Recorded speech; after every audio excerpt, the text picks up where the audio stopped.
Good afternoon. My name's Matt Norman, and I'll give you a very brief biography because I want to get through my paper and I don't want Professor Holden to give me the old vaudeville hook after 20 minutes. So I went to Knox College for undergrad, University of Illinois, like Professor Bridges.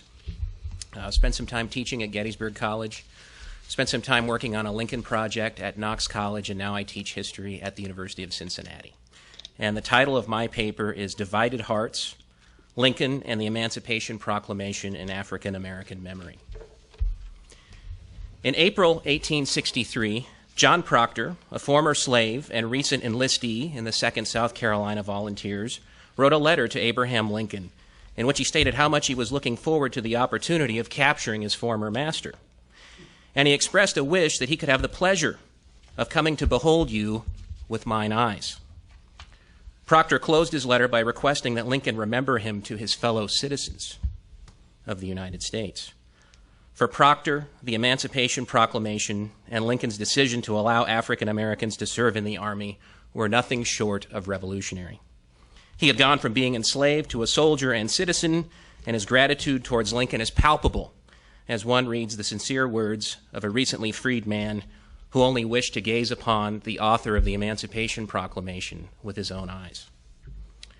But a little over 100 years later, after Proctor wrote to Lincoln, Lerone Bennett, who we've already heard about, and I think we'll hear a lot more about as the afternoon goes on, an African-American journalist and historian, offered a very different assessment of Lincoln when he wrote in an Ebony magazine article that Lincoln was the very essence of the white supremacist with good intentions, and dismissed the image of Lincoln as the great emancipator as nothing more than a pernicious myth.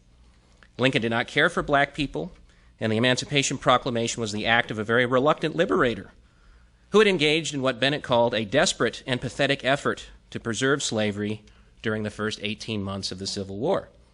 The true heroes, in Bennett's view, were the abolitionists who pressured Lincoln and finally forced him to take action against slavery. Bennett's Lincoln never reconciled himself to the implications of emancipation and went to his grave still searching for a way to rid the country of an unwanted population of African Americans.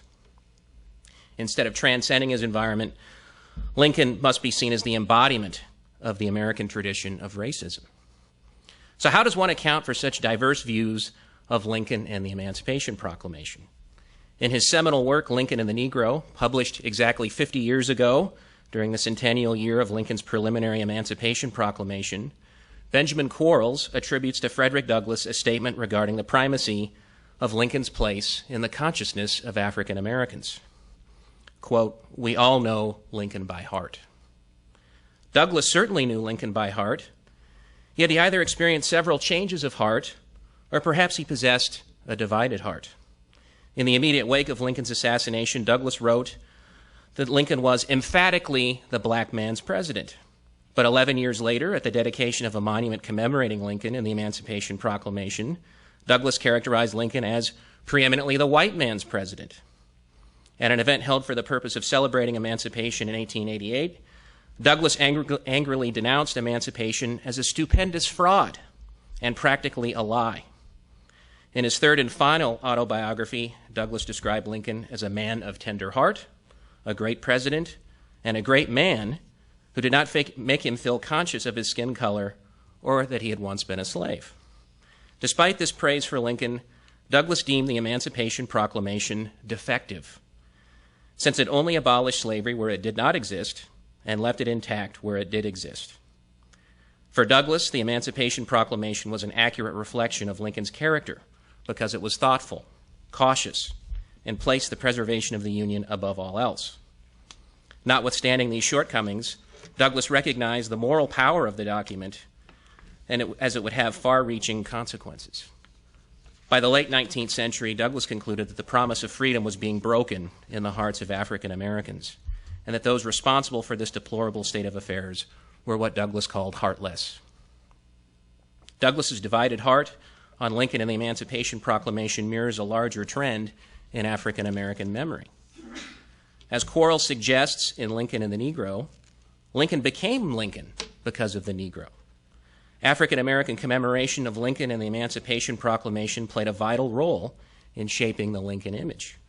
Much had happened in the century between John Proctor's letter to Lincoln and the publication of Bennett's article, but I think it would be a gross oversimplification to assume that African American views on Lincoln and the Emancipation Proclamation have followed a straight line trajectory that went from uncritical adulation in the 1860s to bitter disillusionment by the 1960s.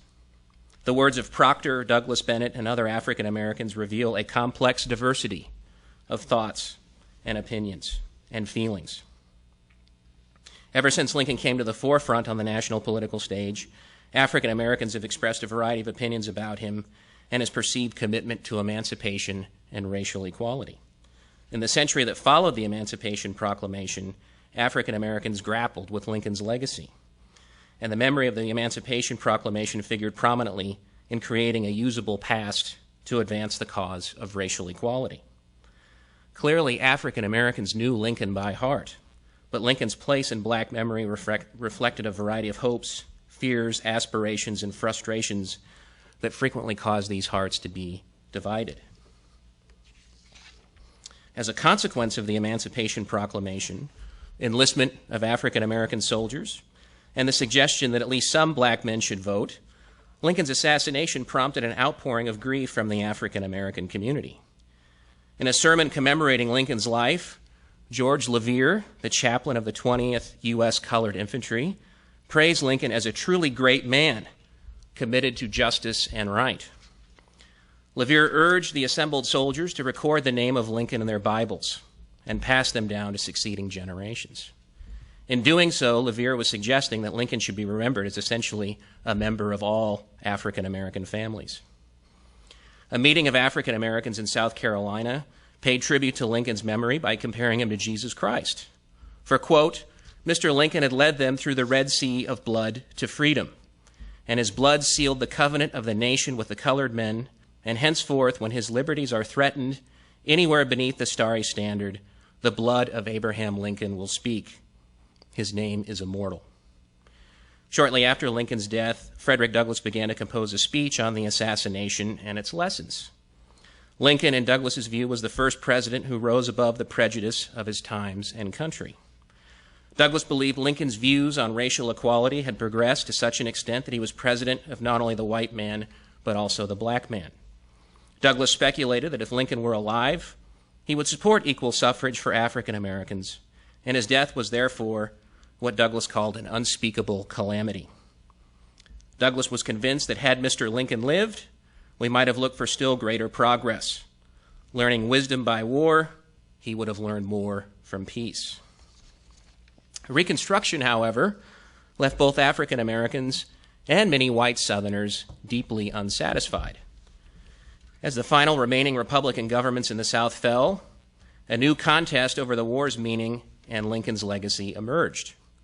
Proponents of an emancipationist memory of the war enlisted Lincoln on their side. In an 1890 Emancipation Day address in Ohio, Professor A.D. Mayle praised the immortal Lincoln for issuing the Emancipation Proclamation and reminded his audience that no heroes had ever fought braver than the black soldiers who marched up to the cruel cannon's mouth at Port Hudson and Fort Wagner. Henry Grady's purported New South was a sham, according to Mayle, because the South had failed to fulfill its obligation to observe the rights of African Americans. John Mercer Langston's 1891 Decoration Day address at Lincoln Park in Washington was more optimistic.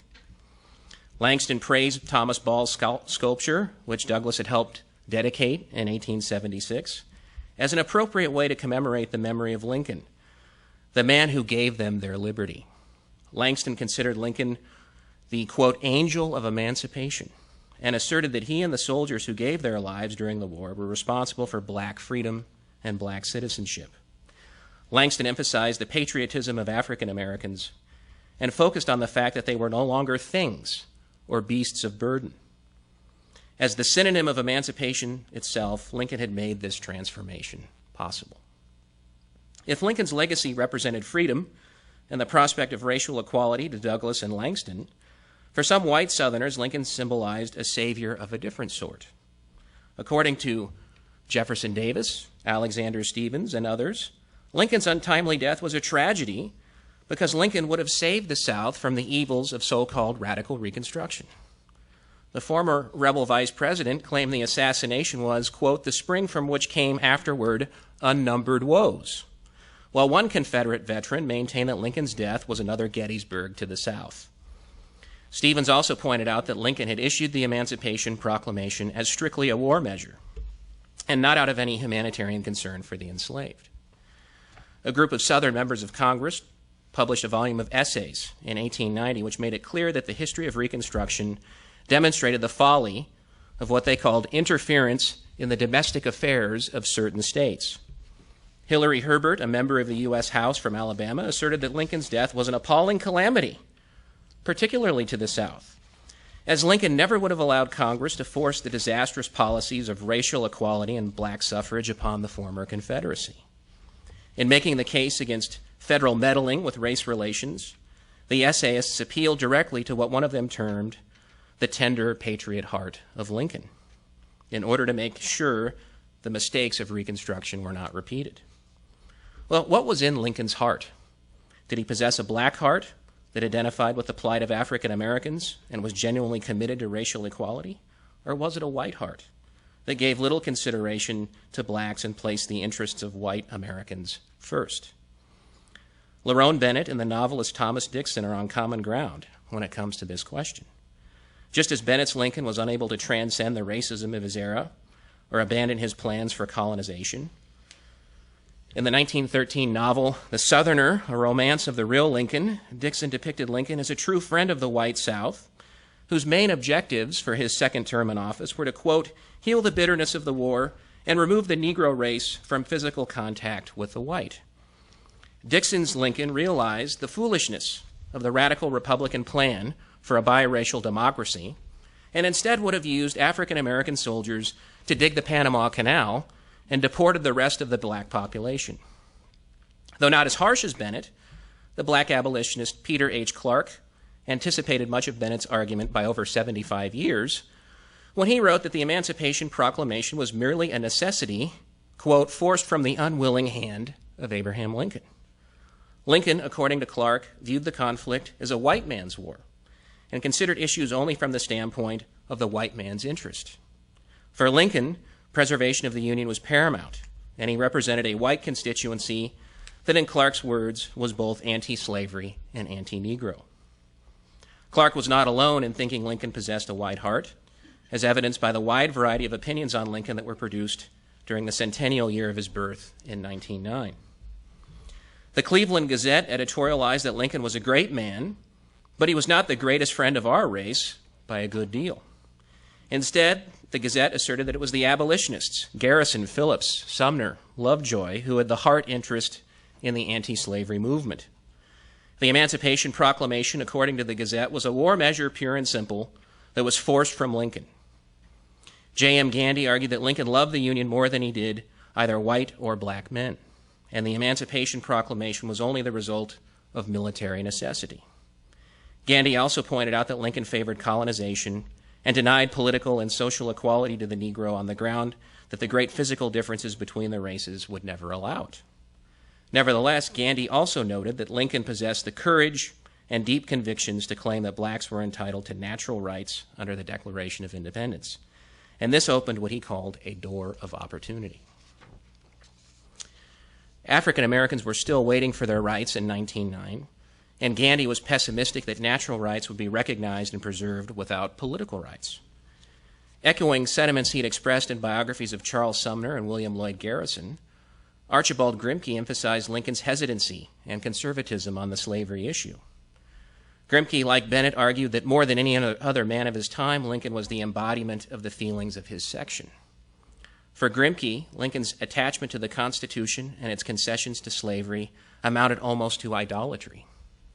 Lincoln finally took action against slavery after nearly 2 years of war, and the Emancipation Proclamation was nothing less than what Grimke termed the psychologic moment for the war, African Americans, and the entire nation. On the centennial of Lincoln's birth, Grimke lamented that the actual condition of African Americans was not yet in accordance with the theory of freedom, and the Emancipation Proclamation was still awaiting its full implementation. Though Grimke and Gandy preferred a more ambivalent Lincoln, many African Americans embraced an unambiguous heroic image of Lincoln as a Christ-like great emancipator. Writing in 1909, Booker T. Washington considered Lincoln the emancipator of my race and claimed that the people Lincoln freed owed him a debt of gratitude. James L. Curtis compared Lincoln to Christ and asserted that he was a true friend of the black man who possessed a heart like Christ's that was large enough to bring within the range of its sensibilities every human being beneath the stars. Kelly Miller likened Lincoln to Christ because he was a man of sorrows who performed a divine mission. Even though the preservation of the Union was the chief burden of Lincoln's heart, Miller characterized the Emancipation Proclamation as the greatest charter of human liberty ever penned by the hand of man. And its subordinate purpose did nothing to diminish its moral grandeur. For G.W. Henderson, Lincoln was in the same league as Moses, and perhaps even greater, since Lincoln freed an alien race. Henderson dismissed the fact that the Emancipation Proclamation was the result of military necessity and instead focused on the process of growth that Lincoln experienced during his career. Lincoln was, according to Henderson, the first public man of note to suggest Negro citizenship, and he used his skill as a statesman to, quote, impress upon the country the profound convictions of his heart. Thomas M. Borden agreed that Lincoln possessed a sympathetic heart and concluded that the Emancipation Proclamation was greater than any monument that might be erected in Lincoln's memory. As David Blight argues, by the late 19th and early 20th centuries, most white Americans were ignoring the consequences of emancipation in the interests of healing the wounds of the Civil War. Reconciliation between North and South became the order of the day. Southern whites were willing, though perhaps somewhat grudgingly, to recognize Lincoln's greatness in exchange for non-interference in their domestic affairs and an acknowledgement that radical Reconstruction had been a tragic error. Many whites in the North accepted this bargain, and Lincoln's legacy therefore served as a bridge to sectional reconciliation that minimized the significance of the Emancipation Proclamation and the unfinished work of racial equality. While one African-American educator in Florida welcomed that, quote, the slave and his former master, the blue and the gray together, were honoring the greatest apostle of freedom, by 1913, many rejected this reconciliationist effort to celebrate Lincoln without addressing issues related to the legacy of emancipation. To mark the 50th anniversary of the final Emancipation Proclamation, W.E.B. Du Bois delivered an address at a large commemorative event in Chicago, where he warned that the country was drifting towards oligarchy, since 8 southern states had disfranchised black voters. Instead of praising Lincoln as the great emancipator, Du Bois argued that the nation must honor Lincoln's legacy by making democracy effective in America. In a speech before the Massachusetts legislature on Lincoln's birthday, William H. Lewis referred to the Emancipation Proclamation as an unprecedented moral revolution, which redeemed the precious promises of the Declaration of Independence. However, the work of emancipation remained incomplete, and Lewis suggested that the solution to the race problem was simply to follow the example of the great emancipator and remove the disabilities of color from the people Lincoln had liberated. In the wake of a large blue-gray reunion held at Gettysburg in the summer of 1913, the Baltimore Afro-American lamented that with the exception of slavery, the South had gained everything it fought for during the Civil War by repressing African Americans.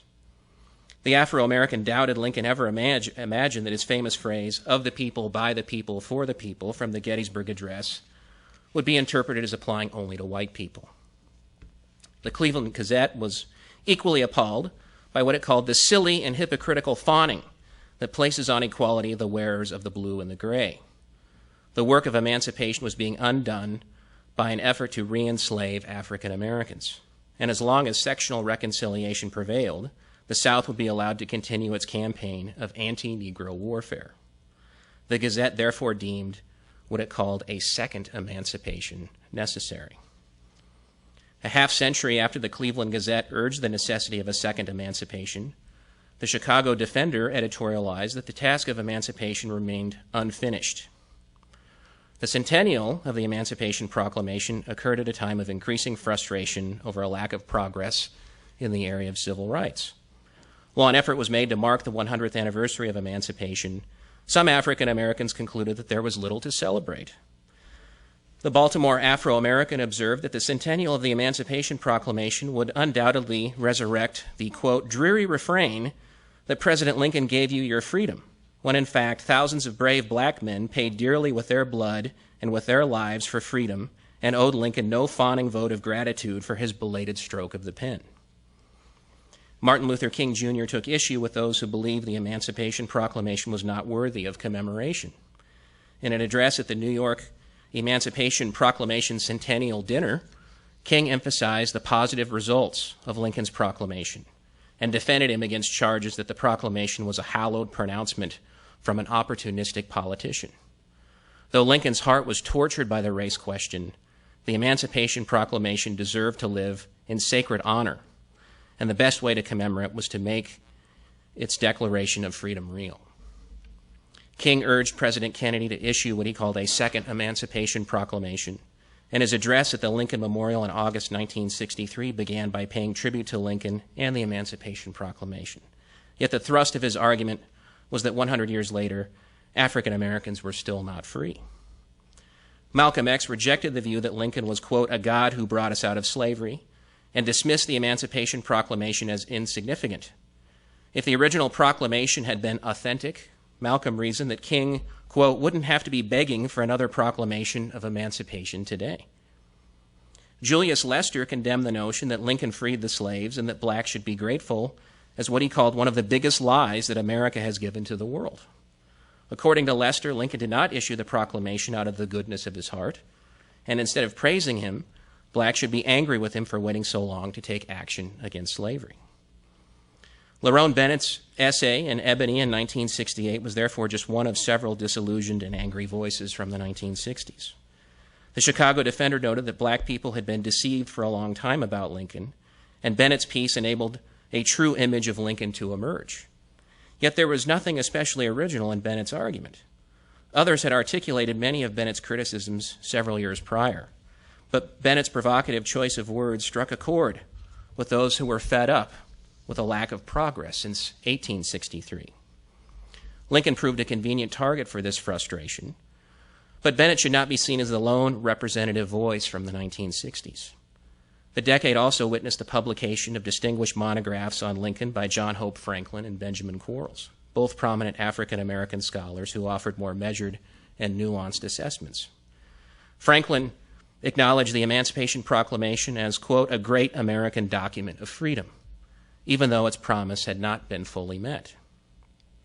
The differences between Franklin and Bennett are simply another example of a trend that the Baltimore Afro-American identified in 1922. Following the controversial dedication of the Lincoln Memorial in Washington, the Afro-American observed that, quote, there has always been a difference of opinion among African Americans on Abraham Lincoln. No consensus is likely anytime soon regarding what was in Lincoln's heart concerning his true feelings on racial equality. And though African Americans knew Lincoln by heart, the passage of time and a variety of circumstances led to these hearts being divided. Thank you.